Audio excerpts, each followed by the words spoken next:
వాక్యంలోకి వెళదాం.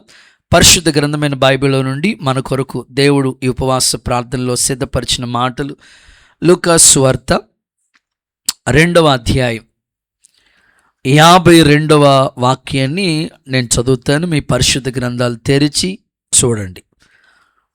యేసు జ్ఞానమందును వయస్సు యందును దేవుని దయందును మనుషుల దయందును వర్ధిల్లుచు ఉండెను.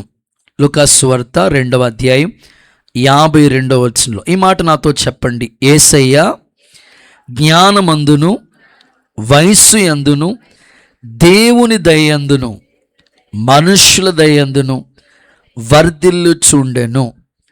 ఆమేన్. మీకు ఎంత బలం ఉంటే అంత గట్టిగా చప్పలు కొట్టండి ఒకసారి. గుడ్. సో ఈరోజు మీకు చెప్పాలనుకున్న మాట దేవుని దయ అనండి. చాలు. తరచుగా మీకు ఒక క్రమంగా దేవుని గురించే మాట్లాడుతున్నాను. ఇప్పటి వరకు మీకు చెప్పిన ప్రసంగాలు ఒకసారి చెప్పండి. దేవుని ప్రజలు, దేవుని సాక్ష్యము, దేవుని మార్గము, దేవుని వాక్యము, దేవుని ఏర్పాటు, 5 వర్తమానాలు మీకు చెప్పాను. 6వ వర్తమానం ఏంటంటే దేవుని దయ. పరిశుద్ధాత్ముడు ఈ మాటలో ఉన్న సారాంశాన్ని మనందరికీ సూటిగా తేటగా మాట్లాడి బలపరచునుగాక. కుడి చేతుల పైకెత్తి ఒకసారి హల్లెలూయా అనండి. పరిశుద్ధ గ్రంథంలో యేసు ప్రభువును గురించి రాయబడిన అద్భుతమైన మాట ఏమిటంటే, యేసయ్య ఈ భూమి మీద సంచరించిన రోజుల్లో 3.5 సంవత్సరాలు అద్భుతమైన పరిచర్య ప్రభు చేశాడు. 33.5 సంవత్సరాలు జీవించారు. ఆయన సేవ పరిచర్య 3.5 years అయినా వండర్ఫుల్, ప్రపంచాన్ని ఒక అద్భుతమైన మార్గంలోకి నడిపించిన గొప్ప దేవుని పరిచర్య.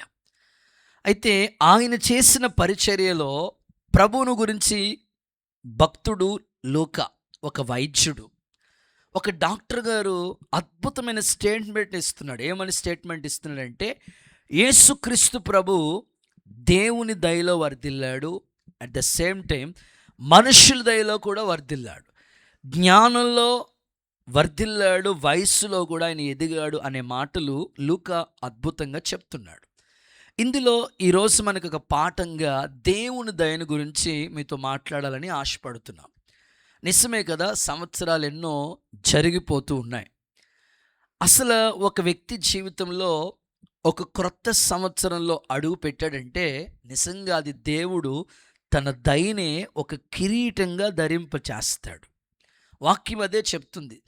సంవత్సరమను దయా కిరీటము నీవు నాకు ధరింపచేసి ఉన్నావు అంటే, ఒక ఆయుష్కాలం దేవుడు మనకిచ్చాడంటే, మరొక సంవత్సరంలో మనం అడుగు పెట్టామంటే అది దేవుని దయ తప్ప మరొకటి ఏమీ లేదు. నిజంగా దేవుడు దయ చేతనే, దేవుడు దయ చాలా గొప్పది. అందుకే యేసు ప్రభుని గురించి ఏమని రాయబడిందంటే, దేవుని దయ, తండ్రి అయిన దేవుని దయ ప్రభు మీద ఉందట, అలాగే మనుషుల దయలో కూడా ప్రభు వర్ధిల్లారట. ఇప్పుడు మన కాన్సెప్ట్ ఏంటంటే దేవుని గురించే మనం మాట్లాడుకుంటున్నాం కాబట్టి ఇప్పుడు దేవుని దయ గురించి మీకు చెప్పాలనే ఆశతో ఈ మాటలు మీకు ప్రకటిస్తున్నాను. ప్రభు మిమ్మల్ని దర్శించునుగాక. ఇదే మాట సమూయేలు గురించి కూడా రాయబడి ఉంది. యేసు ప్రభు గురించి ఏ మాటలు రాయబడి ఉన్నాయో సమూయేలు గురించి కూడా అదే మాట. దేవుని దయలోను మనుషుల దయలో కూడా సమూయేలు వర్ధిల్లినట్లుగా లేఖనాల్లో మనం చూస్తాం. బాలుడుగా ఉన్నప్పుడే యేసు ప్రభు, అప్పటికి 12 సంవత్సరాల వయసు, తల్లిదండ్రులు వెతుకుతున్నారు, ఎక్కడున్నాడు ప్రభు అని యెరూషలేములో వెతుకుతూ ఉంటుంటే దేవాలయంలో ఆయన బోధిస్తూ ఉన్నాడు. యేసు ప్రభు ఎలాగా దేవుని సముఖంలో దేవాలయంలో నిలబడి బోధిస్తూ ఉన్నాడో సమూయేలు ప్రవక్త కూడా దేవుని మందిరంలోనే ఆయన ఎదుగుతున్నట్లుగా మన వాక్యంలో చూస్తాం.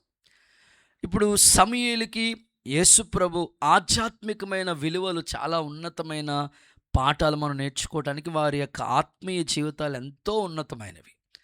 కానీ ఈరోజు ప్రత్యేకంగా దేవుని దయలో ఉన్న ఆశీర్వాదాలు ఏంటో మీకు కొన్ని విషయాలు చెప్పే ముందు కొన్ని వాక్యాలు మీకు జ్ఞాపకం చేయాలని ఆశపడుతున్నాను.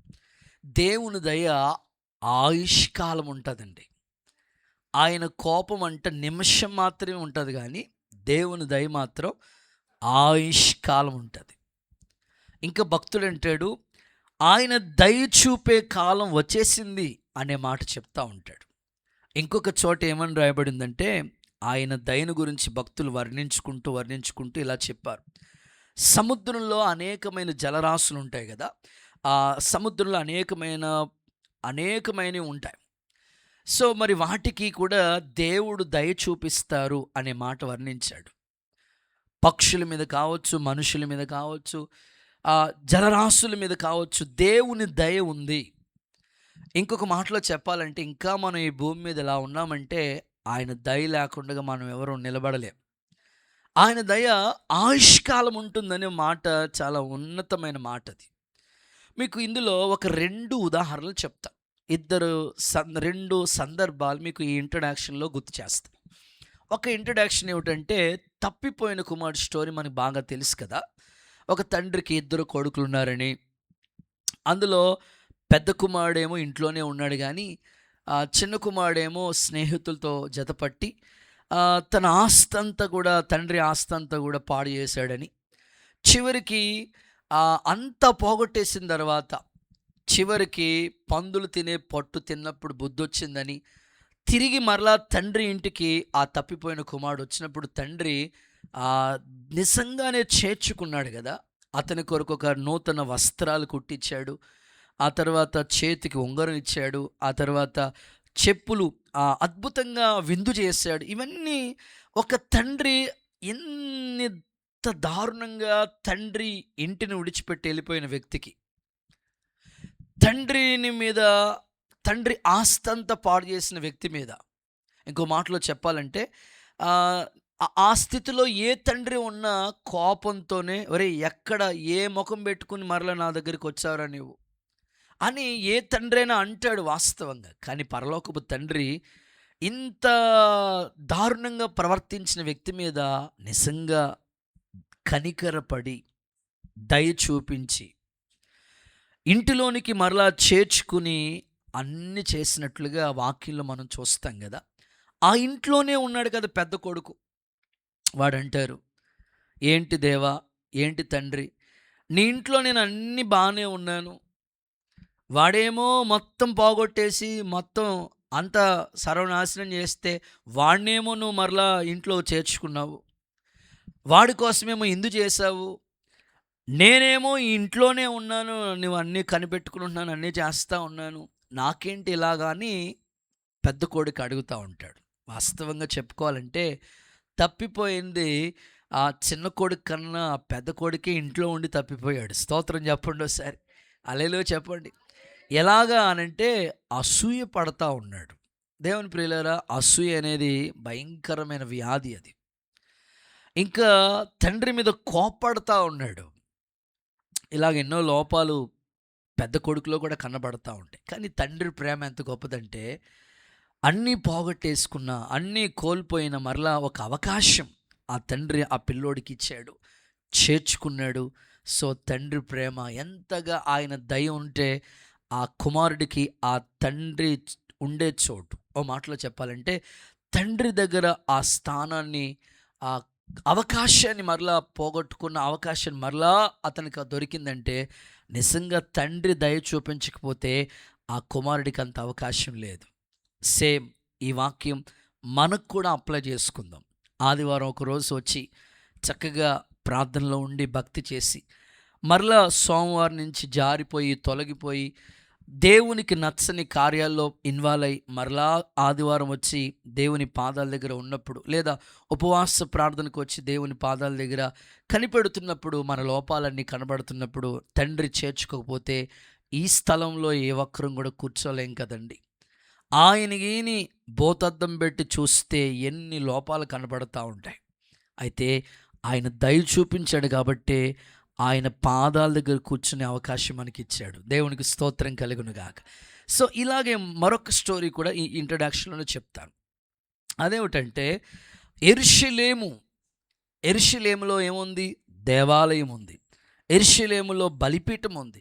యెరూషలేములో ఇత్తడి గంగాళం, ధూపవేదిక, దీపవృక్షం, సన్నిధి వల్ల అన్నీ ఉన్నాయి. మందిరంలో అన్ని వస్తువులు ఉన్నాయి. యెరూషలేములో ఉండవలసిన వ్యక్తి ఎరుకో అంటే శపించబడిన లోకంలోకి జారి వెళ్ళిపోయిన వ్యక్తి, దొంగల చేతిలో చిక్కుకున్న వ్యక్తి, కొర ప్రాణాలతో కొట్టి ఆ ప్రాణంతోనే ఆ పక్కనే పడి ఉన్న ఆ వ్యక్తి, లేవీయుడు వెళుతున్నాడు, పట్టించుకోలేదు. యాజకుడు వెళ్తున్నాడు, పట్టించుకోలేదు. కానీ మంచి సమరయుడని పిలువబడే ప్రభువైన యేసుక్రీస్తు జాలి పడ్డాడు చూసావా, దయ చూపించాడు చూసావా. ఆ దయ చూపించిన ఆ వ్యక్తికి ఎంత అవకాశం ఇచ్చాడో చూడండి. గాయాలు కట్టాడు, నూనె రాశాడు. ఇంకో మాటలో చెప్పాలంటే పూట కూనివాని ఇల్లు, అదే సంఘం. 2 దేనారాలు, పాత నిబంధన క్రొత్త నిబంధన, 2 దేనారాలు ఇచ్చి పోషించాడు. సో నిజంగా దేవుని దయ ఎంత గొప్పదో ఒకసారి ఆలోచించండి. నిజంగా కొన్నిసార్లు మన కుటుంబ పరిస్థితులు మనం గుర్తుపెట్టుకుంటా ఉంటే, లేదా మన బంధువుల మధ్యలో ఉన్న ప్రేమలు గుర్తుపెట్టుకుంటే, లేదా మన స్నేహితుల మధ్యలో ఉన్న ప్రేమ అనురాగాలు ఒకసారి గుర్తుపెట్టుకుంటే, దేవుడు మన మీద ఎంత దయ చూపిస్తున్నాడో మనకు అర్థమవుతుంది. ఇంకో మాటలో చెప్పాలంటే 2020లోకి వెళ్ళండి, కరోనా కాలం కూడా మనం గట్టెక్కమంటే ఆయన దయ చూపించకపోతే మనం ఇక్కడ ఉంటామని చెప్పండి. అందుకే దేవుని దయ చాలా గొప్పది, ఆయుష్కాలం ఉంటుంది ఆయన దయ. ఈరోజు ఆ దయని గురించి, ఆ దేవుని దయని గురించి మీతో మాట్లాడాలని ఆశపడుతున్నాను. ప్రభువే మనందరితో సూటిగా తేటగా మాట్లాడి బలపరచునుగాక. నా ప్రశ్న, దేవుని దయ నీ మీద ఉంటే, దేవుని మీద నీ మీద ఉంటే ఏం జరుగుతుంది? ఒక 5 ప్రాముఖ్యమైన విషయాలు మీతో పంచుకోవాలని ఆశపడుతూ ఉన్నాను. చదువుదామా? మొదటి మాట, 89వ కీర్తన, 89వ సంకీర్తన 17వ వాక్యాన్ని ఒకసారి మీ బైబిల్ ఉన్నవాళ్ళు చూడండి, చదవండి, ఈ మాటలు మీరు ఆలకించండి. 89వ కీర్తన 17వ వాక్యాన్ని భక్తులు చదువుతున్నారు, విందాం. వారి బలమునకు అతిశయాస్పదం నీవే, నీ దయచేతనే మా కొమ్ము హెచ్చించబడుచు. నీ దయచేతనే, 89:17, 89:10, నీ దయచేతనే మా కొమ్ము హెచ్చింపబడి ఉన్నది. చాలు. మొదటి మాట, దేవుని దయ నీ మీద ఉంటే ఏం జరుగుతుంది అని అంటే, ఫస్ట్ పాయింట్, హెచ్చించబడతాము అనండి. మీ పక్క వాళ్ళకి వినబడేట్లుగా చెప్పండి, హెచ్చించబడతాము. సో దేవుడు దయగిని నిజంగా నీ మీద ఉంటే, నువ్వు ఏ డిపార్ట్మెంట్లో ఉన్నా, ఏ పనిలో ఉన్నా, ఏ చోట నీవు ఉన్నా, అది సేవ అయినా కావచ్చు, పనైనా కావచ్చు, చేతి పనైనా కావచ్చు, కూలి పనైనా కావచ్చు, వ్యాపారం కావచ్చు, ఏదైనా కావచ్చు, దేవుడు దయ మాత్రం నీ మీద ఉంటే ఖచ్చితంగా నువ్వు ఉన్న చోటు దేవుడు నిన్ను హెచ్చిస్తాడు. ఆమేన్. ఆ వాక్యం ఏముందో తెలుసా? నీ దయచేతనే మా కొమ్ము హెచ్చింపబడుతుంది. నిజమే కదా? ఈ మాటలు ఎవరి గురించి రాయబడి ఉన్నవి అని ఆలోచించాలి. పైకి కిందకి చదువుతూ ఉంటే ఆ మాటలు దావీదు గురించి రాయబడిన మాటలు అవి. నా సేవకుడైన దావీదు గురించి అని ప్రభు మాట్లాడతాడు. కనుగొన్నాను, పరిశుద్ధ తైలంతో అభిషేకించాను, నా చెయ్యి అతనికి ఎల్లప్పుడూ ఎడతెగక తోడుగా ఉంటుంది అని ప్రభు మాట్లాడి ఏమంటారంటే, నిజంగా నా దయ అతని మీద ఉంది కాబట్టి అతన్ని నేను హెచ్చిస్తాను. నిజంగా ఈరోజు మనం ఒకసారి ఆలోచిద్దాం. ఈరోజున దేవుడు మనకిచ్చిన స్థితిని ఒకసారి గుర్తు చేసుకుంటా, ఏ స్థితిలోంచి ఏ స్థితిలోకి దేవుడు మనల్ని హెచ్చించాడు. ఈ హెచ్చించబడిన స్థితి ఎలా కలిగింది మనకనంటే, కేవలం అది దేవుని దయ.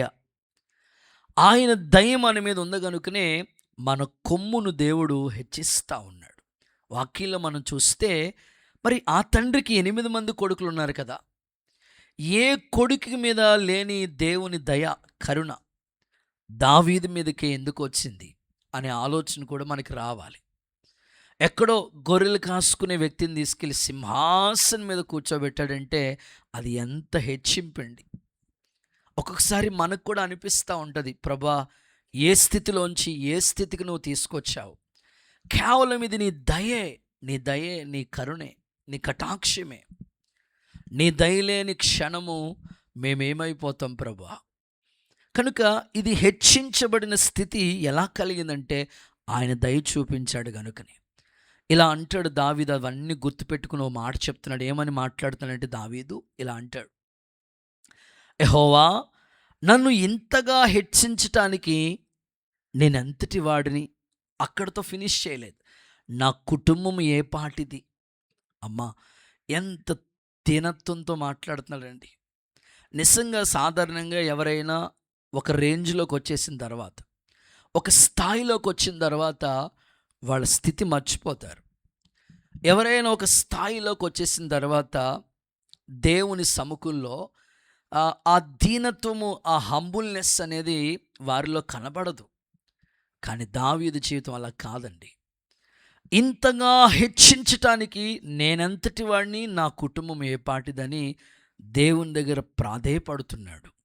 ఈరోజు ఈ ఉదయకాలం నుంచి నేను ఆలోచిస్తూ వచ్చాను, ప్రభా నీ దయను గురించి మాట్లాడటానికి కావలసిన కృపనివ్వండి. ఆలోచించినప్పుడు ఈ మాట నాకు హృదయాన్ని తాకింది. సో దేవుడు ఒక వ్యక్తిని హెచ్చించాలన్నా ఆయన చేతిలోనే ఉంది, ఒకరిని కిందకి దించాలన్నా ఆయన చేతిలోనే ఉంది. అయితే ఆయన దయ చూపిస్తేనే ఒక వ్యక్తి ఖచ్చితంగా హెచ్చించబడతాడనేది వాస్తవ సత్యం. అందరూ ఒకసారి ఆమేన్ అని చెప్తారా? హుషారుగా హల్లెలూయా అని చెప్తారా? ఆ దావీదు ఇలా మాట్లాడుతా ఒక మాట అంటున్నాడు కదా, ఒకసారి ఆ మాట చదవగా మనం విందాం. సమూయేలు 2వ పుస్తకం 7వ అధ్యాయం 18వ వాక్యాన్ని చూద్దాం. సమూయేలు 2వ పుస్తకం 7వ అధ్యాయం 18వ వచనం. దావీదు రాజు లోపల ప్రవేశించి యెహోవా సన్నిధి కూర్చుండి ఇలాగ మనవి చేస్తా ఉన్నాడు, నా ప్రభువా నా దేవా యెహోవా, ఇంతగా నీవు నన్ను హెచ్చించటానికి నేనెంతటి వాడినయ్యా. నా కుటుంబం నిజంగా నా కుటుంబం ఏ పాటిది ప్రభువా. చాలండి, ఈ సందర్భాన్ని మనం చూస్తే ఇంతగా నన్ను హెచ్చించటానికి ఎంతగా మనకు బాగా గుర్తు రావాలి. దీన స్థితి అంటే గొర్రెల కాసుకునే స్థితి, సింహాసనం అంతగా హెచ్చించి. ఇంకో మాట ఏం చెప్పాడంటే, లోకంలో గనులకుండే పేరు నీకుంటుంది, నీ సింహాసనం నా రాకడ వరకు శాశ్వత కాలం ఉంటుంది అని ప్రభు చెప్పాడు. నిజంగా దావీదుకి ఇచ్చిన ఆ కృప, లేకపోతే దేవుడు ఆయన మీద చూపిన శాశ్వత కృప, దయ ఏంటంటే, అతనిలో ఉన్న తప్పిదం మిస్టిక్ ఉంది. ఒక అధ్యాయం అంతా కూడా ప్రాయశ్చిత్తం, పాపక్షమాపణ, శుద్ధీకరణ, లోపాలున్నా అవి దిద్దుకుని సరిచేసుకునే మంచి మనసు దావీదుకు ఉంది. కనుకనే వెంటనే దేవుని దయ అతని మీదకి వచ్చింది. లోపాలు అనేవి ప్రతి ఒక్కరిలో ఏదో ఒక లోపం కనబడుతుంది. అయితే ఎవరైతే దిద్దుకుని సరి చేసుకుంటారో వారి మీదకి వెంటనే దేవుని దయ వస్తుంది. దిద్దుకోకుండా సరి చేసుకోకుండా ఉంటే ఆయన దయ రాదు. కానీ దావీదుకి ఆ కృప దేవుడిచ్చాడు. దిద్దుకోవటం, సరి చేసుకోవటం, ఏదైనా చిన్నది. ఒక చిన్న సందర్భం చెప్తాను చూడండి. సౌలుకి చిన్న వస్త్రం ఇలా కోసాడంతే, జస్ట్ ఇలా తగిలింది వస్త్రానికి, వెంటనే మనసులో నొచ్చుకున్నాడంట. అంటే తన లోపం ఏదైనా సరే వెంటనే పశ్చాత్తాపం అనేది దావీదులో కనబడిపోతుంది. అందుకే దేవుడు దయ అతనికి దూరం చేయలేదు. ఇంకా అంటాడు ఆయన, సౌలుకు దూరం అయినట్లు నీ కృప నాకు దూరం చేయొద్దు ప్రభా. అంటే దేవుని దయ అతని మీద ఎంతగా ఉందో ఒకసారి మీరు ఆలోచించండి. కొన్నిసార్లు దేవుడు తన కృపను మనకు దూరం చేస్తూ ఉంటాడు. మీరు అడగవలసింది ఏంటంటే, ప్రభా నీ దయ, నీ కృప మాకు దూరం అవ్వకూడదు. నీ కృపకు మేము దూరం అయితే ఏమైపోతాము. కనుక మా అవిధేయతలు, మా లోపాలు, మా పిల్లలు చేసిన చిన్న చిన్న మిస్టేక్స్ నీ పాదాల దగ్గర ఒప్పుకుంటున్నామయ్యా. మా కుటుంబం మీదకి మాత్రం నీ కృప, నీ దయను రానివ్వకుండా ఉండనివ్వద్దు ప్రభా అని ఎవరైతే చక్కని ఒక తీర్మానాలతో చక్కని దైవికమైన మార్గాలు నడిపించబడతారో, ఆయన దయ కోసం ఎదురు చూస్తారో, వారి నిజ మీద ఖచ్చితంగా దేవుని దయ ఉంటుంది. యేసు నామంలో వారి కుటుంబాలు రాబోయే కాలానికి యేసు నామంలో హెచ్చింపబడునుగాక. నేను సేవ ప్రారంభంలో జరిగిన ఒక చిన్న సంఘటన మీకు చెప్తాను. అప్పుడు సేవకు వచ్చిన కొత్త మాట, సైకిల్ మీద పరిచర్యకి వెళ్తూ ఉన్నాను. ఎప్పుడైనా ఏదైనా దూర ప్రాంతాలు కూటాలకు వెళితే మరి ఆ రాత్రులు మరలా మీటింగ్స్కు ముగించుకుని మరలా తిరిగి వచ్చేస్తూ ఉండేవాళ్ళు. 1 గంట 2 అయినా తెల్లవారైనా అలాగే జర్నీలు చేస్తూ ఉండేవాళ్ళు. దగ్గర మ్యాక్సిమం సైకిల్ మీద 10-15 కిలోమీటర్లు మీటింగ్స్కి వెళ్ళిపోతూ ఉండేవాడు. దూరాలు అయితే ఎవరో ఒకరు బండి అడిగి తీసుకుని వెళ్తూ ఉండేవారు సేవ ప్రారంభ దినాల్లో. అయితే ఒక కుటుంబ పరిస్థితులు వారు పాస్టర్ గారు నాతో చెప్తూ వచ్చారన్నమాట. ఏమనంటే అప్పుడు సేవ ప్రారంభంలో ఉన్నానమాట. వారు నాతో చెప్పిన మాటలన్నీ బాగా గుర్తుపెట్టుకున్నాను. వారు చెప్పిన సాక్ష్యం ఏమిటంటే, తమ్ముడు, పరిచర్య అనేది ప్రారంభంలో చాలా కష్టంగా ఉంటుంది. ఒక్కరొచ్చినా, ఇద్దరొచ్చినా, ముగ్గురొచ్చినా, నలుగురొచ్చినా అలాగే ఓపికగా ఉండు. దేవుడు హెచ్చించే ఒక సమయం వస్తుంది. అప్పటి వరకు మనం అలా కనిపెట్టుకుని ఉండాలి. దేవుడు తన కృప ఎప్పుడు మనకు దూరం చేయడు, అలాగే కనిపెట్టుకుని ఉండాలని సేవకులు చెప్పిన మాటలన్నీ నేను గుర్తు చేసుకుంటా, రిమైనింగ్ అలా ఆలోచించుకుంటూ ఉండేవాడిని మాట. ఒకసారి వారు అనుభవ సాక్ష్యాన్ని నాతో చెప్పారు. ఏమని చెప్పారంటే, ప్రారంభంలో ఆయన ఒక సేవకుల దగ్గర సేవ నేర్చుకుంటున్నారట. సేవ నేర్చుకుంటున్న రోజుల్లో సరిగ్గా అప్పుడు లైటింగ్ అంతగా ఏమి ఉండేవి కాదు. అవేవో లైట్లు పట్టుకెళ్తూ ఉండేవారు. వాటి పేర్లు ఏంటయ్యా? లైట్ లాంతరన్న. ఆ లైట్లు పట్టుకుని అది గ్యాస్ ఇలా కొడతా ఉండే లైట్ వెలుగుతూ ఉంటుంది అన్నమాట. సో అది పానీపూరి టైపు ఇలా ఉంటుంది లోపల. దేవుడికి స్తోత్రం. అది ఎప్పుడు రాలిపోతుందో మనకు తెలియదు. చాలా అలాగా పట్టుకుని వెళుతున్న రోజులు మాట. పాపం ఆయన సైకిల్ మీదే ఆ లాంతరు, ఆ లైట్ పట్టుకుని, ఓ పక్కన సైడ్ డ్రమ్ కట్టుకుని, ఒక చిన్న బాకాలు ఉండేవాట అప్పట్లో, అవి పెట్టుకుని వెళతా ఉండేవారంట మీటింగ్లకి, కోటాలకి. సో ఇక్కడ ఆయన పరిచర్య చేసిన కాలాన్ని చెప్తూ నాతో అన్నారు, అయ్యా మరి ఇంత కష్టపడుతున్నప్పుడు నాకు బాధ కలుగుతూ ఉండేది. ఏంటి, నేను సేవకు వచ్చాను, ఏంటి ఈ పరిచర్యకు వచ్చాను, ఎప్పుడు నన్ను దేవుడు హెచ్చిస్తాడు, దేవుడు ఎప్పుడు నాకు ఈ స్థితి ఇస్తాడని చాలా కాలమైన నలగొట్టబడి చాలా సంవత్సరాలు, ఇంచుమించు ఒక 15 సంవత్సరాలు ఆయన చాలా కాలం నలిగిపోయాడంట సేవలో. సో ఆయన చెప్పిన మాట ఏమిటంటే, నేను చాలా కష్టపడ్డాను తమ్ముడా, కానీ దేవుడు ఈరోజు ఈ పరిచర్యను నా కన్నులతో ఇలా చూస్తున్నానంటే దీని వెనకాల ఎంతో కష్టం ఉంది. కొన్నిసార్లు దేవుని మీదే బాధ కలిగి ఏంటి ప్రభా అని ఇలా ప్రశ్నిస్తూ ఉండేవాడిని. కానీ దేవుడు హెచ్చించే ఒక సమయం వచ్చింది. చాలా సందర్భాల్లో తగ్గించుకుంటా వచ్చేవాడిని. దేవా ఏంటి ప్రభా అని అడుగుతూ ఉండేవాడిని. కానీ ఒక టైం వచ్చింది తమ్ముడు, ఈరోజు ఈ పరిచర్య నేను ఇలా కన్నులతో చూస్తున్నానంటే ఆ రోజు పడ్డ కష్టం, ఆ రోజు దేవుని పాదాల దగ్గర చేసుకున్న ఆ కన్నీటి ప్రార్థన రహస్యమందు చూస్తున్న దేవుడు చూశాడు. ఒక సమయం వచ్చింది, ఈరోజు ఈ సేవ నాకు ఇచ్చాడు తమ్ముడు, ఈ పరిచర్యని ఇచ్చాడు తమ్ముడు, ఆత్మలు ఇచ్చాడు, ఇంతమంది సేవకులు ఇచ్చాడు, సంఘాలు ఇచ్చాడు. ఇవన్నీ ఇచ్చాడంటే కారణము ఆ రోజు పడిన ప్రయాసకి. కొన్నిసార్లు బాధ కలిగిన దేవుడు హెచ్చించేంత వరకు అలాగే ఆ తగిన సమయం కొరకు నేను కనిపెట్టుకుంటూ వచ్చాను. కనుక ఈ స్థితి ఇచ్చాడు. నీకు కూడా సేవిస్తాడు, కానీ ఆయన హెచ్చించేంత వరకు ఆయన బలిష్టమైన చేతి క్రింద దీన మనస్కులుగా ఉండండి అని ఆ దైవజనులు చెప్పిన మాట నాకు ఇంకా గుర్తుమాట. ఎందుకు ఈ సందర్భం మీకు చెప్పానంటే, మీరు ఉద్యోగాల్లో హెచ్చించబడాలన్నా, సేవలో హెచ్చించబడాలన్నా ఒక రైట్ టైం ఒకటి ఉంటుంది. ఆ మాట చదవండి. పేతురు రాసిన మొదటి పత్రిక 5వ అధ్యాయం 6వ వాక్యం చూడండి ఒకసారి. పేతురు రాసిన మొదటి పత్రిక 5వ అధ్యాయం 6వ వాక్యం చదవండి. దేవుడు తగిన సమయమందు మిమ్మల్ని హెచ్చించినట్లు ఆయన బలిష్టమైన చేతి క్రింద దీన మనస్కులై ఉండండి. అంటే తగిన సమయం అంటే రైట్ టైం. ఒక టైం వస్తుంది, ఆ టైంలో కరెక్ట్గా దేవుడు మనల్ని హెచ్చిస్తాడు. ఆయన హెచ్చించేంత వరకు మనం చేయాల్సింది ఏంటంటే ఆయన చేతి క్రిందే ఉండాలంట. సాధారణంగా చేతి క్రింద ఉండడం అంటే కష్టమే. చేతి క్రింద అణిగిమణి ఉండడం చాలా కష్టం. కానీ ఉంటే ఒక రైట్ టైంలో దేవుడు మనల్ని హెచ్చిస్తారట. ఆ సమయం చూస్తాడు దేవుడు. చూసి వెంటనే అవకాశం, ఆపర్చునిటీ ప్రభు మనకి ఇస్తాడు. నా ఆశ ఒకటే, ఏ ఒక్కరి మీద దేవుని దయ దూరం అవ్వకూడదు. దేవుడు దయ మన మీద ఉంటే ఖచ్చితంగా మనం హెచ్చించబడతాం. యేసు నామములో ఆ కృప మీకు అనుగ్రహించబడును గాక. ఒక చిన్న సందర్భం మీకు చెప్తాను. చిన్న సందర్భమే చెప్తాను. ఈ పరిచర్య మీటింగ్స్ జరుగుతున్నప్పుడు అందరూ పరిచర్య చేస్తూ ఉంటారు. సభలు జరిగిన, చిన్న చిన్న కోటాలు జరిగిన, ఏదో ఒక పరిచర్య ఉంటుంది.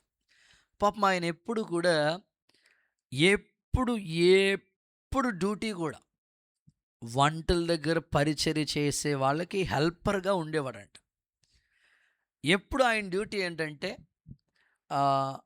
పెద్ద పాస్టర్ గారు వాళ్ళకి ఇన్ఛార్జ్ పాస్టర్గా ఉన్న ఆయన డ్యూటీ వేసేవాడంట. అరే బాబు, నీ డ్యూటీ ఈ కట్టెలు తీసుకొచ్చి ఆ పొయ్యి దగ్గర వాళ్ళకి హెల్ప్ చేయి.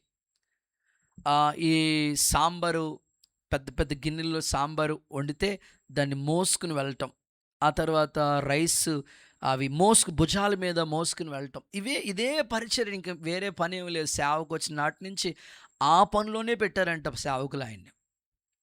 చాలా బాధ కలుగుతూ ఉండేదట. ఏంటి ప్రభా, సేవకని వస్తే అందరూ స్టేజ్ మీద చక్కగా పాటలు పాడుతున్నారు, విశ్వాసులకే మా పాస్టర్ గారు అవకాశం ఇస్తున్నాడు, సేవకులుగా మమ్మల్ని ఏమో పొయ్యి దగ్గర పెట్టాడు అని ఆ దైవజనుడు ఎంతో కొంత ఆ మనసులో బాధ ఉండి, అయినా పర్వాలేదులే, దేవుడు హెచ్చించేంత వరకు భుజాల్లో అరిగిపోయినా పర్వాలేదులే, అలాగే మోద్దాం అనుకుని ప్రతి సభల్లో, ప్రతి మీటింగ్స్లో ఆ వంటల దగ్గరే, సాంబార్ దగ్గర, ఆ రైస్ దగ్గర, ఆ పొయ్యి దగ్గరే పరిచర్యలో ఉండిపోయేవాడంట. సభలు 3 రోజుల సభలు అయితే ఇక అసలు స్టేజ్ ఎలా ఉంటుందో చూసే అవకాశం లేదు.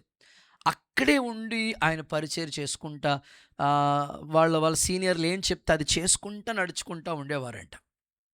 ఒకసారి ఆయనకు ఒక అవకాశం వచ్చిందంట. ఏంటి ఆ అవకాశం అంటే, వాస్తవంగా ఆ మీటింగ్స్లో దైవజనులు పెద్ద పాస్టర్ గారు వాక్యం చెప్పాలి. ఆ మీటింగ్లో వాక్యం చెప్పాల్సిన ఆ పాస్టర్ గారు ఆ రోజు రాలేనయ్యా, నేను రాలేకపోతున్నాను, ఈ మీటింగ్కి రాలేకపోతున్నానని చెప్పారట. సరే, అక్కడున్న పాస్టర్ గారు ఆలోచించి, మరి ఎవరికి ఇవ్వాలి అవకాశం, ఎవరికి ఇవ్వాలి, ఇప్పుడు సడన్గా వాక్యం చెప్పాలంటే అప్పటికప్పుడు ఎలా అని ఆలోచించి గదిలోకి వెళ్ళి ప్రార్థన చేసుకోవటం మొదలుపెట్టాడట.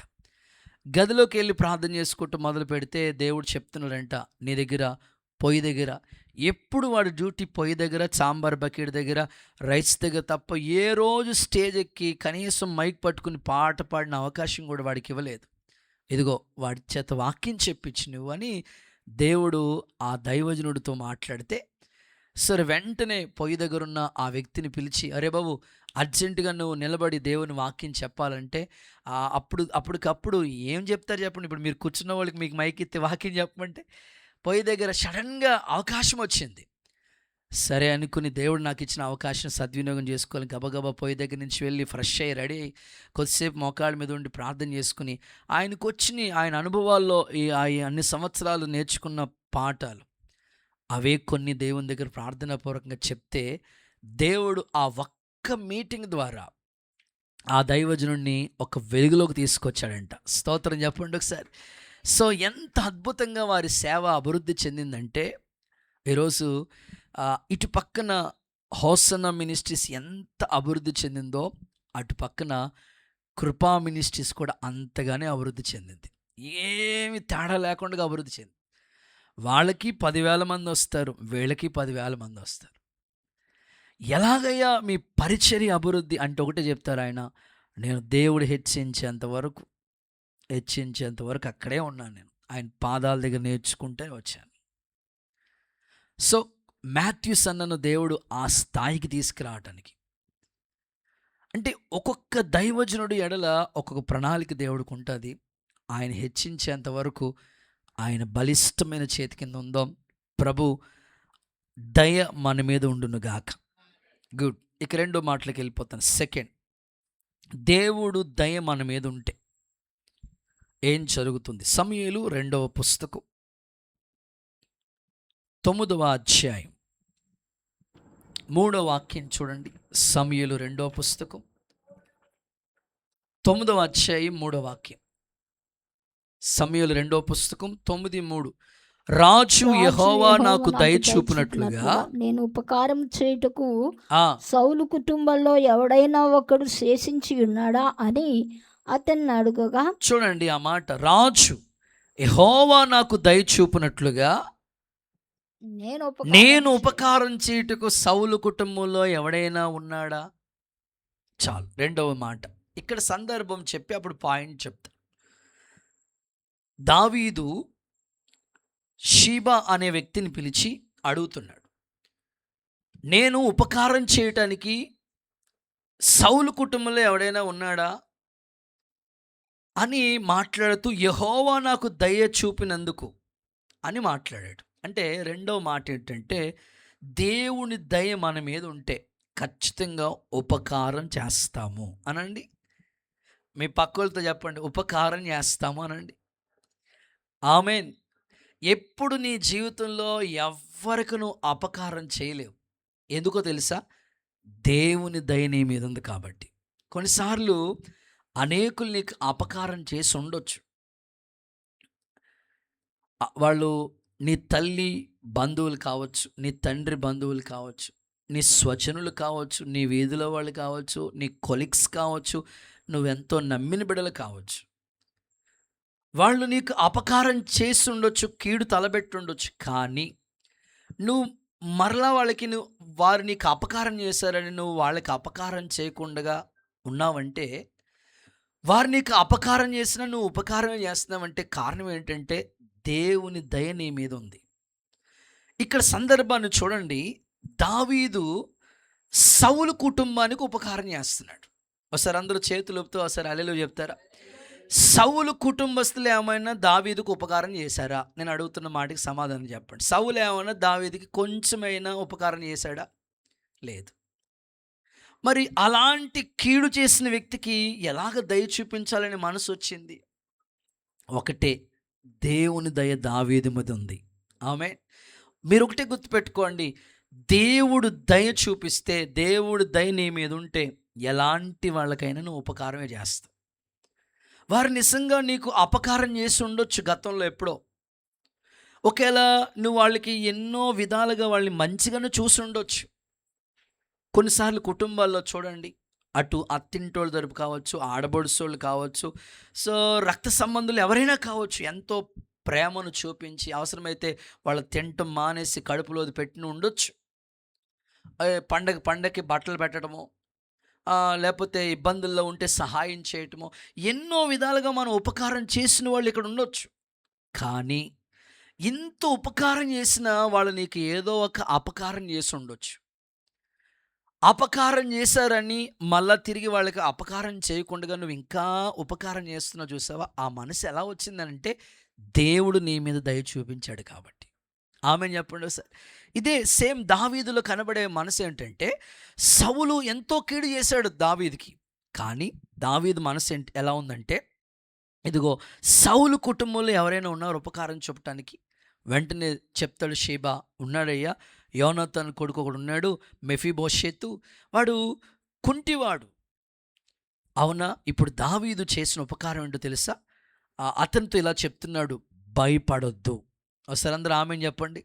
నిజంగా దేవుడు మనకి ఎప్పుడు అభయం ఇస్తాడండి. నువ్వు ఎంత కష్టంలో ఉన్నా, భయపడిపోతున్న సందర్భాల్లో నీకు ఇచ్చే ఆయన ధైర్యం ఏంటంటే భయపడవద్దు. అది ఏదైనా కావచ్చు, భయపడొద్దు. ఇంకో మాట చెప్తున్నాడు, నీ పితరుల భూమి నీకు ఇస్తాను. ఇంకో మాట ఏమన్నాడంటే, సదాకాలం నువ్వు నా బల్ల దగ్గరే భోజనం చేయాలి. ఒక కుంటోడికి ఎంత అవకాశం దొరికిందో చూడండి. పరిగెత్తలేని వ్యక్తికి, అవకాశాలు లేని వ్యక్తికి ఎంత ఆపర్చునిటీ ఇచ్చాడు. ఇది ఎలాగా? ఒకటే, దేవుని దయ దావీదు మీద ఉంది కాబట్టే దావీదు వాళ్ళకు ఉపకారం చూపిస్తూ ఉన్నాడు. దేవునికి స్తోత్రం కలుగునుగాక. నేను ఆశిస్తున్నాను నీ కుటుంబ పరిస్థితులు ఒకసారి గుర్తు చేసుకోండి. ప్రత్యేకంగా ఫ్యామిలీలో నడిపించబడుతున్న మీకు కొన్నిసార్లు మీ మనసుకి ఇలాంటి సిచ్యువేషన్లు ఎదురవుతూ ఉంటాయి. వాళ్ళు ఆడబడుసోళ్ళు కావచ్చు, అత్తగారు కావచ్చు, మేనగోడలు కావచ్చు, మేనల్లుడు కావచ్చు, మీ ఇంట్లో ఎవరో ఒకరు ప్రత్యేకంగా బంధువుల కుటుంబాలు ఇలాంటి సిచ్యువేషన్స్ ఎదురవుతూ ఉంటాయి. ఎంతో దగ్గరుండి మనం అన్ని చేసినా ఏదో ఒకటి వాళ్ళ మనసులో పెట్టుకుని మనకు అపకారం చేసిన వాళ్ళు ఉండొచ్చు. కానీ దేవుని దయ నీ మీద ఉంటే నువ్వెప్పుడు వాళ్ళకు ఉపకారం చేస్తూనే ఉంటావు. ఆమెను ఒకసారి అని చెప్పండి, ఇంకొంత గట్టిగా ఆమెను చెప్పండి. ఖచ్చితంగా ఈ ఉపకారం చేసే మనసు ఎలా వచ్చింది బ్రదర్ దావీదు నీకంటే అని చెప్తాడు, దేవుని దయ నా మీద ఉంది. ఆమెనంటారా? కొన్నిసార్లు ఉపకారం చేయాలని మనసు రాదు, కానీ దేవుడు దయ చూపిస్తే ఖచ్చితంగా ఉపకారం చేయగలుగుతామండి. కొన్ని సందర్భాలు బైబిల్లోంచే మీకు చదివిస్తాను. ఒకసారి చేతుల పైకెత్తి హల్లెలూయా చెప్పండి, మీకు అర్థమయ్యేటట్లుగా చదివిస్తాను. చూడండి, యెహోషువ గ్రంథం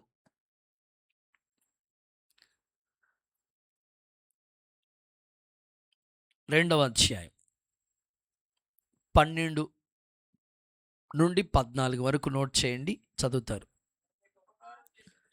నేను ఉపకారం చేశాను గనుక మీరును నా తండ్రి ఇంటికి ఉపకారం చేసి నాకు నిజమైన ఆనవాళ్ళు ఇచ్చి, నా తండ్రియు నా తల్లియు నా అన్నదమ్ములు నా అక్క చెల్లెలు వారికి కలిగిన ఉన్న వారందరూ చావకుండా బ్రతికినిచ్చి రక్షించినట్లుగా దయచేసి యెహోవా తోడని ప్రమాణం చేయడనెను. 14 వచనం చదవండి. అందుకు ఆ మనుష్యులు ఆమెతో, నీవు మా సంగతి వెల్లడి చేయని ఎడలా మీరు చావకుండానట్లు మీ ప్రాణములకు బదులుగా మీ ప్రాణానికి బదులుగా మా ప్రాణాలు ఇస్తాం. యెహోవా ఈ దేశం మీకు ఇచ్చినప్పుడు నిజంగా మేము మీకు ఉపకారం చేస్తాం. హల్లెలూయా చెప్పండి. ఇక్కడ సందర్భం మనకు బాగా తెలుసు కదా. వేగులు వారు సేవకులు రాహాబు అనే ఇంటికి వచ్చారు. రాహాబు చేసిన ఉపకారం ఏంటంటే ఆ వేగులు వారిని దాచింది.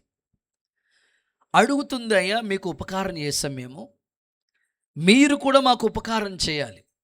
వెంటనే వారు అన్నారు, ఏ ఉపకారం చేయమంటావమ్మా, మా నుంచి చేతనైన ఉపకారం అంతా మీకు చేస్తాం.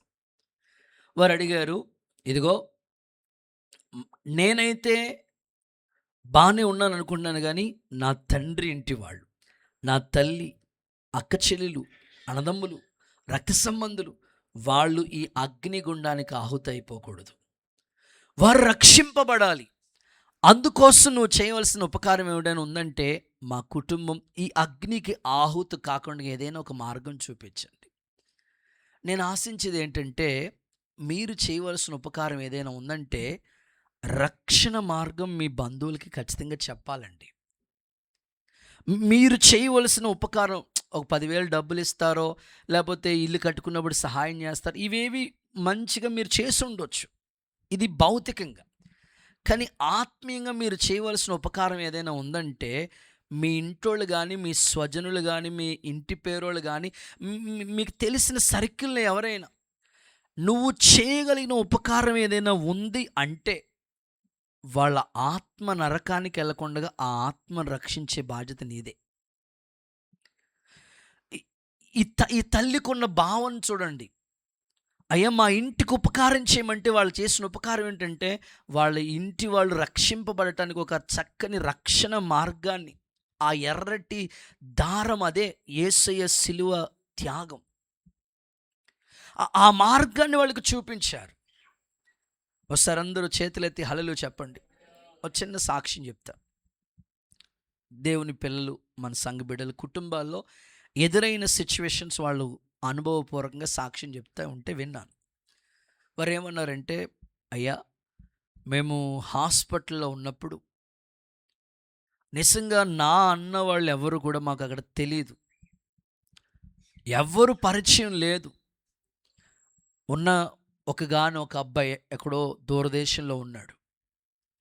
మేము హాస్పిటల్లో ఉన్న మాకంటూ ఇక్కడ ఎవరు తెలీదు. ఒక ఇల్లు అద్దెకు తీసుకుని ఇక్కడ ఉంటూ రోజు హాస్పిటల్కి వెళ్ళి వస్తూ ఉండేవాళ్ళం. అయితే ఆ హాస్పిటల్లో చాలామంది ఉపకారాలు చేసిన వాళ్ళు మాకున్నారయ్యా. అందులో ఒక్క కుటుంబం మాత్రం పర్టికులర్గా మమ్మల్ని దగ్గరుండి హాస్పిటల్కి వాళ్ళే తీసుకెళ్ళేవారు. మళ్ళా డాక్టర్ గారితో మాట్లాడేవారు, మరలా తీసుకొచ్చి అప్పచెప్పేదాకా వెళ్ళేవారు కాదు. నేను వారిని అడిగాను, మీకేమన్నా దగ్గర బంధువుల వాళ్ళు? కాదన్నయ్య. మరి ఎలా? వారు చెప్పిన మాట, మా కొడుకు వాళ్ళ స్నేహితులు, బంధువులు వాళ్ళు. దూరంలో ఉన్నామని మాకింతగా వాళ్ళు సహాయం చేయటానికి వాళ్ళ దేవుణ్ణి నమ్ముకున్నారా అని నేను అడిగాను. లేదన్నా, వారు నీచనులే. కానీ హాస్పిటల్లో మేము ఉన్నంత కాలం, ఇంచుమించు ఒక 6 నెలలు పైనే హాస్పిటల్లో మేము ఉంటే, ఆ 6 నెలలు కూడా వాళ్ళు మాకు చేసిన ఉపకారం అంతా ఇంత కాదు. నేను వారితో చెప్పాను, అలాంటి వాళ్ళని మీరు చక్కగా ప్రభువులోకి నడిపిస్తే ఎంతో అద్భుతంగా ఉంటుందమ్మా. ఎందుకంటే వాళ్ళకి దేవుని ప్రేమ తెలియదు. ఏదో వారి యొక్క స్నేహితులను బట్టి ఇలాగ చక్కని ఉపకారం చేశారు కదంటే, వారు ఖచ్చితంగా వాళ్ళని దేవునిలోకి నడిపించారు. అద్భుతం ఏమిటంటే, ప్రార్థన చేయించి పంపించారు. దేవుడికి స్తోత్రం కలుగును గాక. నేనంటాను, మనం చేయవలసిన చిన్న ఉపకారం ఏదో ఉంది. మన తోటి వాళ్ళని లేదా మన ఇంటి వారిని, మన స్వజల్ని రక్షించుకోవడానికి ఏదో ఒక చిన్న ఉపకారం చేస్తే చాలు. అలాగా వారికి ఆ రక్షణ వార్త అందుతుంది. ఆ ప్రార్థన ఒకటే, మీ వీధిలో ఉన్న వాళ్ళని రక్షించే బాధ్యత మీ మీదే పెట్టాడు దేవుడు. మిమ్మల్ని ఖచ్చితంగా లెక్క అడుగుతాడు, ఏ సందేహం లేదు. మీ వీధిలో ఉన్న వాళ్ళ పేర్లు నాకు తెలియకపోవచ్చు, కానీ మీరుంటున్నారు కాబట్టి మీకు తెలుస్తుంది. ఇంకో మాటలో చెప్పాలంటే, ఏదో సమయంలో వాళ్ళు మీ దగ్గరికి వచ్చి ఏదో చిన్న సహాయం కోసమో, మాట సహాయమో, చేతి సహాయమో, ఏదో ఒక హెల్ప్ కోసం వాళ్ళు వస్తారు. లేకపోతే మనం వాళ్ళ దగ్గరికి వెళ్తాం. ముఖ పరిచయాలు ఉంటాయి. ఆ సందర్భాల్లో ఖచ్చితంగా ప్రభు గురించి ఏదో ఒక మాట నువ్వు చెప్పేస్తే, వాళ్ళకి ఆపద వచ్చినా, ఏ కష్టం వచ్చినా ఆ ప్రభువే వాళ్ళని పట్టుకుంటాడు. ఖచ్చితంగా రక్షించబడితే ఆ ఆత్మకు రావలసిన ఘనత, కీర్తి, ప్రభావం నీకే దేవుడిస్తాడు. ఆ ఆత్మ రక్షింపబడిందంటే ఆ కిరీటం నీకే. ఇంతకన్నా ఉపకారం ఏదీ లేదు.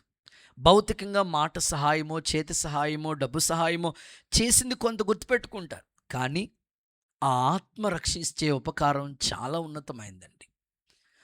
ఈరోజు మీరు చక్కగా గుర్తుపెట్టుకోండి, ప్రభా నీ దయ నా మీద ఉంటే ఖచ్చితంగా నేను ఉపకారం చేస్తాను.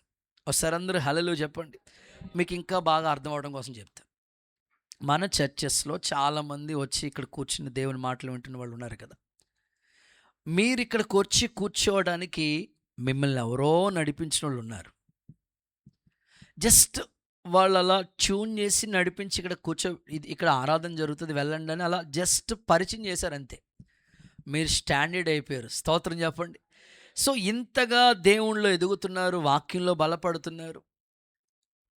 నాతో మన బ్రాంచ్ వాళ్ళు చెప్పిన మాట, అన్నయ్య షమ్మ పరిచర్య ఒక 10 సంవత్సరాల క్రితం మాకు పరిచయం ఉంటే ఇంకెంత బాగున్నాం.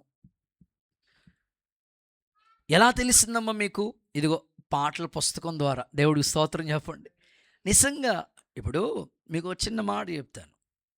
మన తమ్ముడు, మన పరిచర్యలో సేవలో ఉన్న ఒక తమ్ముడు శ్రావణ్ అన్నయ్య, ఎలా మన షమ్మ మినిస్ట్రీస్ ఆ పిల్లోడికి ఎలా పరిచయం అయిందంటే పాటల పుస్తకం ద్వారా. స్తోత్రం చెప్పండి.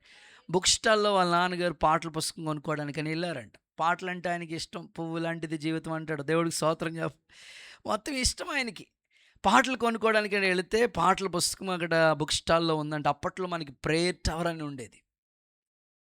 అలాగా ఆ పుస్తకం తీసుకుని అడ్రస్ అప్పుడు ఎర్రవంతం దగ్గర మొత్తం కనుక్కొని వచ్చారన్నమాట. అలాగే వాళ్ళు ఆ ముందు పిల్లోడు వచ్చాడు వెతుక్కుంటా, ఆ ఎర్రవంతం చుట్టూ తిరుగుతున్నాడంటే గూగుల్ అమ్మ ఎక్కడ తిరుగుతుందంట, ఎక్కడ కనపడలేదు. మొత్తం మీద పైన ఆరాధన జరుగుతుంటే వచ్చారన్నమాట. తర్వాత అక్కడి నుంచి వాళ్ళ నాన్నగారు వచ్చారు. ఆ తర్వాత వాళ్ళ అమ్మగారికి అస్సలు ఖాళీ దొరికేది కాదు, డ్యూటీ మాట. అలా వాళ్ళ అమ్మగారిని నడిపించింది. అలాగా ఫ్యామిలీ చక్కగా దేవుళ్ళలోకి వచ్చిన తర్వాత వాక్యంలో స్థిరపడ్డారు. ఆ తర్వాత సేవకి దేవుడు ఎంపిక చేయటం. చూడండి, ఒక కుటుంబం పరిచయం అవటానికి ఒక పాటల పుస్తకం ఉపయోగపడింది. సో అలాగా క్యాలెండర్ పరిచయం ద్వారా దేవుళ్ళలోకి వచ్చిన బిడ్డలు ఉన్నారు. ఆరాధన ద్వారా ప్రభులోకి వచ్చిన వాళ్ళు ఉన్నారు కొంతమంది. ఒక్క మాట ప్రసంగం ద్వారా పట్టుబడి వచ్చినోడు ఇలా ఏదో ఒకటి పట్టుకుంటాడు దేవుడు. అయితే మనం చేయవలసిన ఉపకారం వాళ్ళకి చేయకపోతే, ఆ ఆత్మ రక్షింపబడకపోతే ఖచ్చితంగా నేను అడుగుతాడు ప్రభు. నిజంగా దేవుని దయ మన మీద ఉంటే మనము ఉపకారమే చేస్తాం. ప్రభు మీకు సహాయం చేయనుగాక. గుడ్. ఇక మూడో మాటలోకి వెళ్ళిపోతాం. మూడవది, థర్డ్ వన్, ఆదికాండ గ్రంథం 4వ అధ్యాయం మొట్టమొదటి వాక్యం చదవండి. ఆదికాండ గ్రంథం 4వ అధ్యాయం మొట్టమొదటి వాక్యం. ఆదాము తన భార్య అయిన అవ్వను కూడినప్పుడు ఆమె గర్భవతి అయి కయీను కని, యెహోవా దయ వలన నేను ఒక మనుష్యుని సంపాదించుకున్నానను. చాలు. సో మూడవది, దేవుడు నీ మీద దయ చూపిస్తే సంతానం కలుగుతుంది. ఆమెనండి, గట్టిగా చెప్పండి ఒకసారి, ఇంకొంచెం చేతులెత్తి ఆమెన్. మన మందిరాల్లో ఏ బ్రాంచెస్లో అయినా, మెయిన్లో అయినా, ఏ కుటుంబాలు ఇంకా సంతానం లేక గర్భఫలం కొరకు ఎంతమంది ఎదురు చూస్తున్నారో వారి మీద ఈ సంవత్సరం దేవుడు తన దయను కురిపించునుగాక. దేవుడు దయ చేతనే వారికి పిల్లలను దేవుడు అనుగ్రహించునుగాక. వాక్యం అలాగే చెప్తుంది. ఏమని అంటే, యెహోవా దయ వలన ఒక మనుషుని సంపాదించుకున్నానని ఆమె సాక్ష్యం ఇస్తుంది. ఇప్పుడు సాధారణంగా డెలివరీ అయిన తర్వాత, పిల్లోడు పుట్టిన తర్వాత, పాపో బాబో పుట్టిన తర్వాత కృతజ్ఞతగా కూడికి పెట్టుకుంటారు. ఏది ఉయ్యాళ్ళు వేసే కార్యక్రమం కావచ్చు, పురుటి స్నానం, చిన్నగా ఏదో అదైనా చిన్న ప్రార్థన కింద పెట్టుకుంటారు. ఆ వీధిలో వాళ్ళని పిలిచి, బంధువులను పిలిచి, అబ్బాయి పుట్టినా అమ్మాయి పుట్టినా దేవునికి థ్యాంక్స్ చెప్పాలి, కృతజ్ఞత చెప్పాలని స్తుతి కూడికి పెట్టుకుంటారు. స్తుతి కూటం పెట్టుకున్న తర్వాత సాక్ష్యం చెప్పమని వాళ్ళకి మైక్ ఇస్తాం. అప్పుడు చూడాలి, నువ్వు చెప్పు అంటారు. నువ్వు చెప్పు. అసలు పిల్లలు లేక ఇబ్బంది పడతా ఉంటుండే దేవుడు పిల్లల్ని ఇచ్చినప్పుడు ఎంతగా అద్భుతంగా సాక్ష్యం చెప్పాలా. మొత్తం మీద పిల్లల కన్నా తల్లి చెప్పదు, పిల్లలకి కనటానికి జన్మనిచ్చిన తండ్రి చెప్పడు. అక్కడ ఉన్న అత్తమ్మగారు ఉంటారు కదా, దేవుడికి స్తోత్రం చెప్పండి. మరి అక్కడ అత్తమ్మగారు ఇంటి దగ్గర కూటం పెడతారు కదా, అక్కడ ఆ అత్తమ్మగారు ఆ ఇంటి ఆవిడ సాక్ష్యం చెప్తారు. దేవుడు దయవల్ల మా కూతుర్ని దేవుడు డెలివరీ సమయంలో కాపాడాడు, మా అల్లుడి గారిని కాపాడు, చక్కని మనవడిని ఇచ్చారు, మనవరాలని ఇచ్చారని వాళ్ళిద్దరు సాక్ష్యం. చూడండి, ఇప్పుడు అవ్వమ్మ చెప్తుంది ఏమనంటే, దేవుని దయ వల్లే నాకు సంతానం కలిగింది. నిజంగా సంతానం అనేది, గర్భఫలం అనేది దేవుడు ఇవ్వాలండి. నా ఆశ ఈ సంవత్సరం చాలామంది కుటుంబాల్లో పిల్లల కోసం ఎదురు చూస్తున్నారు. వారి మీదకి దేవుని దయ దిగవచ్చునుగాక. సంతులేని వారిని ఇల్లాలుగా, కుమారుల సంతోషంగల తల్లిగా ప్రభు చేయునుగాక. రాహేల్ అంటది, నువ్వు పిల్లల్ని నీవు లేకపోతే చంపేసే సావు అంటది. అప్పుడు ఆయన అంటాడు, నేను పిల్లల్ని ఇవ్వటానికి ఏమన్నా దేవుణ్ణా?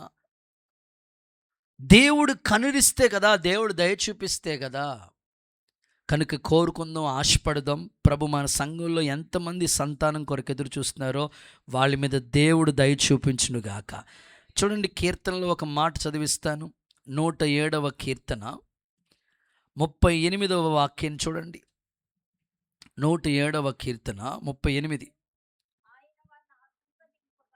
అయ్యో, దేవుడు వారిని ఆశీర్వదించగా వారు అధికముగా సంతాన అభివృద్ధి నొందిరి. 107:38. దేవుడు ఆశీర్వదించగా వారు సంతాన అభివృద్ధి పొందిరి. అంటే దేవుడు దయ చూపిస్తే కానీ ఆ ఆశీర్వాదం అనేది లేదు. దేవుడు ఆశీర్వదించగా సంతాన అభివృద్ధిలోకి వాళ్ళు వచ్చారంట. యేసుక్రీస్తు నామములో ఈ వాగ్దానం మన సంఘంలో ఎంతమంది ఎదురు చూస్తున్నారో పిల్లల విషయంలో ఈ కార్యాల కోసం, వారి ఎడల నెరవేర్చునుగాక. దేవుడు చేతులెత్తి వారిని ఆశీర్వదించి చక్కని పండంటి బిడ్డను వాళ్ళకి బహుమానంగా ఇచ్చునుగాక. వాళ్ళ నిందను దేవుడు కొట్టివేయునుగాక. ప్రతిరోజు ప్రార్థనలో జ్ఞాపకం చేసుకుంటున్నాం. త్వరగా దేవుడు తన వాగ్దానాలు నెరవేర్చాలి. ఆయన దయ చూపించి చక్కని బిడ్డలను బహుమానంగా వారికి ఇచ్చునుగాక. రైట్, ఇంకా త్వరగా ముగిచ్చేస్తాను. 4-5 మాటలు ఉన్నాయి, త్వరగా చెప్తాను. 4వ మాట, దేవుడు దయ చూపిస్తే. సంఖ్యాకాండం 18వ అధ్యాయం 7వ వాక్యం చూడండి. సంఖ్యాకాండం 18:7. కాబట్టి నీవును నీ కుమారులను ఆ, బలిపీఠపు పనులన్నిటిని విషయంలోను ఓకే అడ్డతెర లోపలి దాని విషయంలోను ఓకే యాజకత్వం జరుపుచు యాజకత్వం సేవ చేయవలెను. జరిగించుటకు సేవ చేయవలెను. దయచేతనే దయచేతనే మీ యాజకత్వపు సేవ యాజకత్వపు సేవను మీకు నేను ఇస్తున్నాను. చాలు. నాలుగవది, సేవా పరిచర్య అనుగ్రహిస్తాడు. అనండి ఒకసారి ఈ మాట. యాజకత్వం అంటే మీకు తెలియదు, అది పాత నిబంధనలో యాజకుడు ఎలా ఉండాలో చెప్పాడు. యాజకుడు అంటే సేవకుడు. సేవ పరిచర్యను దేవుడు అనుగ్రహిస్తాడు, అప్పగిస్తాడు. అది ఎలా? ఒకటే, దయచేతనే. మీ పక్కోళ్ళకి ఒకసారి షేక్ అండి చెప్పండి, దయచేతనే. గట్టిగా చెప్పాలి, దయచేతనే. యాజకత్వము, సేవ. ఆమేన్. ఏమండి, దేవుడు దయ చూపించాడు కనుకనే ఈ సేవ చేయటానికి ఒక అవకాశం మాకు ఇచ్చాడు, అంతే. నేను ఎప్పుడు ఇలా అనుకుంటాను, దేవదూతలకు కూడా ఇవ్వలేదట సేవ, ఇవ్వలేదు. అందరికన్నా ముందు దేవదూతలను చేశాడు దేవుడు. 6వ రోజు మనిషిని చేశాడు. కానీ దేవదూతలకి ఇవ్వలేని గొప్ప భాగ్యం ధూళితో సమానమైన మనకిచ్చాడు సేవ. ఇది ఎలా వచ్చింది అనంటే కేవలం దేవుని దయచేతనే ఈ సేవ. అయితే ఆయన ఇచ్చిన సేవ ఆయన దయచేతనే మనకు అనుగ్రహించబడిందని ఎప్పుడు మాకు గుర్తుండాలి, మీకు కూడా గుర్తుండాలి. మీకు ఏ ఏ యాజకత్వ సేవలు అప్పగించాడో దేవుడు. సేవలు అనేకమైన, సంగీత సేవ అదొక సేవ. వాయిద్యాలు వాయించడం దేవుడు మీకు ఇచ్చాడా? అది ఖచ్చితంగా అది దేవుడు మీకు ఇచ్చిన దయ. ఆయన దయలో ఆ సేవలో మీరు వర్ధిల్లాలి. పాటలు పాడే సేవ మీకు ఇచ్చాడా? అందులో మీరు వర్ధిల్లాలి. వంటల దగ్గర పరిచర్య సేవ మీకు ఇచ్చాడా?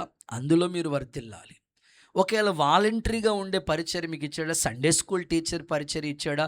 లేకపోతే సంఘ పరిచర్యలో ఏదో ఒక పాత్ర నీకు ఇస్తే ఆ దయ చేతనే నీకు అనుగ్రహించబడిందని నువ్వు దాన్ని ఎప్పుడూ కాపాడుకుంటూ వర్ధలు చేసుకుంటూ వెళ్ళిపోతూ ఉండాలి.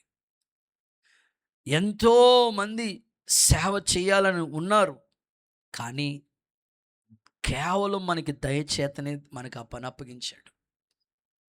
ఎందరికో లేదు ఈ భాగ్యం. ఎన్నిక లేని మనల్ని దేవుడు ఎన్నుకున్నాడు. ఓ మాటలో చెప్పాలంటే తల్లి గర్భంలో ఉన్నప్పుడే ఆయన ప్రణాళికతో, ఒక సేవ ప్రణాళికతో మనల్ని దేవుడు నడిపించాడు. కాబట్టి ఈ సేవలో మనం చక్కగా సాగిపోవటానికి మీ అందరికీ దేవుడు కృపను అనుగ్రహించునుగాక. హుషారుగా ఆమేనని చెప్పండి. నేను ఇలా అనుకుంటానండి సేవ కోసం. మొన్న వేరే ప్రాంతానికి ఎక్కడికో దేవుని వాక్యం చెప్పడానికి వెళ్ళాను. సేవకులు కూటానికి వెళ్ళాను. చాలామంది, ఒక 30-40 మంది పెద్ద పెద్దోళ్ళు అందరూ సేవకులు ఉన్నారు. తిరిగి నేను వచ్చేస్తున్నప్పుడు నాకు గుర్తొచ్చిన విషయం మాట. నేను అప్పుడు సేవకు వచ్చినప్పటికీ, అప్పుడు ఇంకా నేను విశ్వాసగా ఉండేవాడిని. అప్పటికి విశ్వాసగా ఉన్నాను. కానీ ఎలా ఇది ఈ భాగ్యం అనుగ్రహించబడిందంటే ఒకటే, కేవలం ఆయన దయ చూపించాడు కాబట్టే సేవ మనకిచ్చాడు. ఆయన దయ చూపించకపోతే ఈ సేవ మనం చేయలేం. ఆయన దయ చూపించాడు కనుకనే ఈ సేవ అప్పగించాడు. దీన్ని నమ్మకంగా చేయాలని ఒక ఆలోచనతో అడుగులు తడబడకుండా, వెనక్కి వెళ్ళిపోకుండా, ఎన్ని నిందలు అవమానాలు వచ్చినా ఆ కాడిని అలాగ మోసుకుని వెళ్ళటానికి పరిశుద్ధాత్ముడు మాకు కృపనిచ్చునుగాక. మరి నేను ఆశించేది ఏంటంటే మీ కుటుంబాల్లో కూడా అనేకులు సేవకులు పుట్టాలి. చూడండి, వాక్యంలో ఒక మాట చదివిస్తాను సేవ గురించి.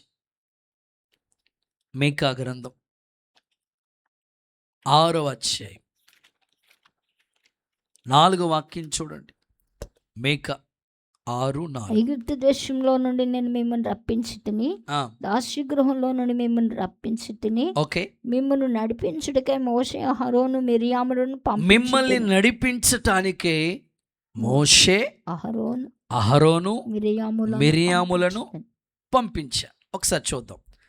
ఇశ్రాయేలుని నడిపించడానికి దేవుడు ఎవరెవరిని నియమించాడంట? మోషే, అహరోను, మిరియాం. వీళ్ళు ముగ్గురు ఎవరి పిల్లలు? చదవలేదు ఎప్పుడు బైబిల్? యొకేబేదు, అమ్రాము. అంటే ఒక తల్లి బిడ్డలే ఒక ఇంట్లోంచే ముగ్గురు వచ్చారు.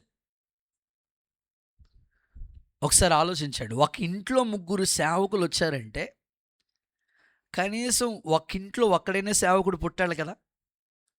అమ్మో, ఇంకెక్కడ కుదురుతుంది అయ్యగారు, మా అబ్బాయి ఇంజనీర్ అవ్వాలి, మా అమ్మాయి డాక్టర్ అవ్వాలి, అంతే. ఎవరు ప్రార్థన చేయమన్నా ఇదే, ఈ 2 అంశాలు, డాక్టర్ ఇంజనీరు డాక్టర్లు. ఓకే, అవనివ్వండి. వాటితో పాటు వాళ్ళ దేవుని సేవ చేయాలని చెప్పండి. మీరు ప్రథమ ఫలం ఇంట్లో ఎవరైనా మొట్టమొదటిగా పుట్టారంటే వాళ్ళు దేవుని సేవ చేయాలని ఒక భావన మీకు చెప్పండి వాళ్ళకి. అమ్మా, నువ్వు ఉద్యోగం చేసిన, తమ్ముడు నువ్వు గవర్నమెంట్ ఎంప్లాయ్ అయిన, దేవుని సేవ కాడి మాత్రం నువ్వు ఎంతో కొంత మొయ్యి. ఒకవేళ సంపూర్ణంగా దేవుడు నీకు ఆ పని ఇచ్చాడంటే చెయ్యి, లేదైనా కొంతైనా దేవుని సేవ మీద నువ్వు అవగాహన కలిగి ఉండు. నేను ఆశిస్తున్నాను, ఒక ఇంట్లో ముగ్గురు ఉంటే ఆ ముగ్గురు దేవుని సేవకు వచ్చారంటే ఆ తల్లి ప్రోత్సాహం లేకుండా, ఆ తండ్రి ప్రోత్సాహం లేకుండా ఆ బిడ్డలు దేవుని సేవకు వచ్చి ఉంటారా? ఈ సేవ పరిచర్యలో విశ్వాసులుగా మీ నుంచి దేవుడు కోరుకుంటుంది ఏంటంటే, మరి మీ ఇంట్లో ఉన్న పిల్లల గురించి కనీసం వాళ్ళు సంగీత పరిచర్యలో ఉంటారేమో అని చూస్తాను. కనీసం వాళ్ళు పాటల పరిచర్యలో, ఒక్క యవనస్తుడైన పాటల పరిచర్యలో ఉంటాడేమో. ఏదో ఒక పరిచర్యలో మన పిల్లలు ఉండాలి. సో తండ్రులుగా మీరు ఉంటున్నారు, మరి మీ పిల్లలు కూడా ఉండాలి. అందుకోసం మీరు ఏం చేయాలంటే, దేవుని దయ ఉంటే తప్ప ఆ పరిచర్య అప్పగించబడదు కదా. దయ చూపించాడు కనుకనే మనం విశ్వాసులుగా ఉన్నాం. విశ్వాసులుగా ఉన్న మనలో మన పిల్లలు సేవకులైతే, ఒకసారి అందరూ హల్లెలూయా చెప్పండి, ఇంకొంచెం గట్టిగా చెప్పండి. సో సంవత్సరానికి ఒక్కడిని సేవకిస్తామండి మా పిల్లోడిని అనేవాళ్ళు ఎవరైనా ఉంటే ఒకసారి చేతులు ఎత్తి హల్లెలూయా చెప్పండి. ఒక్క తల్లి ఉండదు, ఒక తండ్రి కూడా లేడు. మరి సేవ ఎలా జరుగుతుంది? అన్న కోరుకుంది కదా, ఒక్క మగపిల్లోని ఇస్తే వాడిని సేవకిస్తానయ్యా. ఎందుకు సేవకి ఇవ్వాలనుకుందంటే అక్కడ యాజకత్వం పూర్తిగా ఆగిపోతుంది, సేవ అక్కడితో ఆగిపోతుంది. నేనంటాను సేవ ఆగకూడదు, తరం తర్వాత తరం ఎక్కువ అవ్వాలి. దానికోసం తల్లిదండ్రులుగా మనకే భారం ఉండాలి. కొంతమంది తల్లిదండ్రులు అభిప్రాయాలు ఉంటాయి ఇలా, అయ్యా మా కొడుకుని సేవకి ఇద్దామని ఉంది కానయ్యా, మరి ఏంటమ్మా మీ ప్రాబ్లం? ఇద్దామను అమ్మ, చెప్పమ్మా. సేవక్ అయ్యగారు, నన్ను ఎవరు చూసుకుంటారండి? మిమ్మల్ని ఎవరు చూసుకుంటారు? దేవుడే చూసుకుంటాడు. నేను మా తల్లికి ఒక్కడనే కొడుకుని, మా అమ్మ అప్పటికి ఇంకా రక్షించబడలేదు. మరి అలాంటి తల్లి ప్రోత్సాహం లేకుండా మేము సేవకు వచ్చి ఉంటామా? ఒక ఆడపిల్ల దేవుని సేవకు రావాలంటే ఇంట్లో ఎన్ని పోరాటాలు ఉంటాయి. సో మీరు ఆలోచించండి, తల్లిదండ్రులుగా దేవుని పని జరగాలి. దానికోసం ఒక తల్లిదండ్రులుగా మీకే ఆ భావన రావాలి. ప్రభు 2 పిల్లల్ని ఇచ్చాడా, ఒకరిని దేవుని పని కోసం పెంచుతాం. లేదా 3 పిల్లల్ని ఇచ్చాడా, ఒకరిని దేవుని పనిలో ఎంతో కొంత ఉపయోగపడేటట్లు, లేదా కుడిభుజంగా ఉండేటట్లుగా, ఒరే నువ్వు సేవ చేయకపోయిన పనిలో సేవకు సపోర్ట్గా ఉండరా బాబు అని ఎంకరేజ్ చేసే తల్లిదండ్రులు ఉంటే సేవ అద్భుతంగా జరుగుతుంది. దేవుని దయ మన మీద ఉంటే ఖచ్చితంగా సేవ పరిచర్య మనకి ఇస్తాడు దేవుడు. హల్లెలూయా అని చెప్తారా? ఇంకొంచెం గట్టిగా ఆమేనంటారా? నా ప్రార్థన ఒకటే, మన షమ్మాలోంచి అబ్రహాం ఇంట్లోనే 318 మంది పుట్టారు. ఇంట్లోనే పుట్టాలి, ఇక్కడే పుట్టాలి. గట్టిగా ఒకసారి ఆమేనంటారా? మీకు ఆ భావన రావాలి. తల్లిదండ్రులుగా యోబులాగా మీరు ప్రార్థించండి, ప్రభా మా పిల్లల్ని ఏం చేయాలనుకుంటున్నావు? మేమైతే డాక్టర్లు చేయించాలనుకుంటున్నాం, మేమైతే ఇంజనీర్లు చేయించాలనుకుంటున్నాం. నీ ఆలోచన ఎలా ఉంది? వాళ్ళు ఎలా భవిష్యత్తులో ఏ స్థాయిలో ఉండాలనుకుంటున్నారు? సో వాళ్ళు జాబే చేసినా, ఏ స్థాయిలో ఉన్నా దేవుని పనికి మాత్రం ఉపయోగపడాలని ఎంకరేజ్ చేసే తల్లిదండ్రులు ఉంటే సో సేవ అద్భుతంగా జరుగుతుందండి. దేవుడు దయ వలనే ఈ యాజకత్వ సేవను దేవుడు మనకు అనుగ్రహించునుగాక. గుడ్. చివరి మాట, ఆఖరి మాట చెప్పి ముగిస్తాను. దేవుడు దయ చూపిస్తే, ఎజ్రా గ్రంథం 9వ అధ్యాయం 8వ వాక్యం చదవండి. ఎజ్రా గ్రంథం 9వ అధ్యాయం 8వ వాక్యం. అయితే ఇప్పుడు మా దేవుడు మా నేత్రములకు వెలిగించి మా దాస్యంలో మమ్మను కొంచెం తెప్పరిల్ల చేయనట్లుగాను మాలో ఒక శేషం ఉండనిచ్చినట్లుగాను తన పరిశుద్ధ స్థలమందు మమ్మను స్థిరపరిచినట్లుగా మమ్మల్ని స్థిరపరచినట్లుగాను మా దేవుడైన యెహోవా కొంత మట్టుకు మా ఎడల దయ చూపి ఉన్నాడు. అందరూ సరే ఆమేనండి, గట్టిగా హల్లెలూయా చెప్పండి. సో చివరిది, ఐదవది, స్థిరపరచబడతాము. ఆమేన్. ఏమవుతామంట? ఎంతమంది లైఫ్లో స్థిరపడాలనుకుంటున్నారో సరి చేయొద్దండి, వద్దా? ఓకే, స్థిరపడేయాలంటే దేవుడు దయ చూపించాలట. కొంత మట్టుకు మా మీద దేవుడు తన దయ చూపించాడు, అందుకే మేము స్థిరపడ్డామంటున్నాడు భక్తుడు. కొంత మట్టుకి లైఫ్లో స్థిరపడాలనే వాళ్ళు కొందరు ఇల్లు లేక ఇబ్బంది, అద్దింట్లో ఉండి సొంత ఇల్లు కావాలి, ఒక స్థిరమైన స్టాండర్డ్ ఇల్లు కావాలి, ఆశ ఉంది. ఆ తర్వాత పిల్లలు చదువులో, ఉద్యోగంలో, జాబులో స్థిరపడిపోవాలి, అన్నిట్లో స్థిరపడాలనే ఆశ ఉంది. అయితే దేవుడు దయ చూపిస్తే ఖచ్చితంగా స్థిరపడతాం. సమూయేలు మీద దేవుడు దయ ఉంది కాబట్టే ఆ ఇంట్లో పాస్టర్ గారి పిల్లలు ఉన్నా వాళ్ళకి లేని కృప సమూయేలు మీద ఉంచి దాను మొదలుకొని బెయిర్షెబా వరకు ప్రవక్తగా స్థిరపరిచేశాడు. ఆ ప్రార్థన, దేవుడు సంఘంలో ప్రతి కుటుంబాన్ని చక్కగా స్థిరపరచునుగాక, వారి యొక్క ఉద్యోగాలు, చేతి పనులను దేవుడిని స్థిరపరచునుగాక. ఒక పర్మనెంట్ జాబ్, ఒక పర్మనెంట్గా ఏదో ఒక డ్యూటీ. చాలాసార్లు చెప్పే మాటలు ఏంటంటే, అయ్యా పనులకి వెళ్తున్నాం కానీ 4 రోజులు ఉంటున్నాయి, 4 రోజులు ఉండట్లేదు. స్థిరపరుస్తాడు, ఎందుకంటే దేవుడు దయ మన మీద ఉంటే ఖచ్చితంగా స్థిరపరుస్తాడు. ఏ కొదువు రానివాడు ఈ సంవత్సరం ఇచ్చిన వాగ్దానం, యెహోవా మీకు సమృద్ధిగా మేలు చేయునుగాక. ఈ మాటలన్నీ మన వినికుల్లో దేవుడు దీవెనకరంగా మార్చునుగాక. నేను ముగిస్తున్నాను. దేవుని దయలో ప్రభు వర్ధిల్లాడు, మనం కూడా దేవుని దయను పొందుకోవాలి. ఆ దయ మన మీద ఉంటే మన జీవితాలు ఎలా ఉంటాయో ఒక 5 మాటలు మీకు చెప్పాను. చెప్పండి. నెంబర్ 1, దేవుడు దయ చూపిస్తే మనం హెచ్చించబడతాం. నెంబర్ 2, దేవుడు దయ చూపిస్తే ఖచ్చితంగా మనం ఉపకారం చేస్తాం. ఎవ్వరికి హాని చేయం, కీడు చేయం, అందరికి ఉపకారం. నెంబర్ 3, సంతానం కలుగుతుంది, అంటే పిల్లల విషయంలో మేలు దేవుడు చేస్తాం. నెంబర్ 4, సేవ జరిగిస్తాం, సేవా పరిచయం, ఏదో ఒక సేవలను ఉంటాం. నెంబర్ 5, స్థిరపడతాం.